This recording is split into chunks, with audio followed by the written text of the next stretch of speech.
21 dicembre 2017, 31 luglio 2018, 7 mesi e una manciata di giorni, dal regalo di Natale a quello di Ferragosto.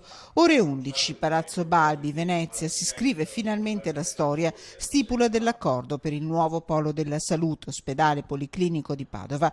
Il governatore del Veneto, Luca Zaia, ha convocato il sindaco Sergio Giordani, con lui provincia, università e l'azienda ospedaliera che dovrà gestire tutta la parte tecnica. Insomma, dopo il faticoso Consiglio Comunale di lunedì che ha formalizzato la cessione gratuita delle aree di Padova Est, i terreni del nuovo ospedale, martedì si potrà iniziare sul serio e i cittadini ringraziano. Penso proprio di sì, onestamente, che ne avesse bisogno. E quindi finalmente? E quindi finalmente. Che alla fine sono dai 2 anni che comunque si stava parlando, forse di più, io che mi ricordi sono 2 anni, per cui dai alla fine quando si è deciso, almeno adesso si comincerà, ci vorranno degli anni, però purtroppo quello è il tempo. Ci vuole una struttura nuova, sì, perché è tanto compresso, quindi se riusciamo a fare dei poli anche è una buona idea per la gente, per la cura, per tutto. Manteniamo il vecchio e ne facciamo uno nuovo.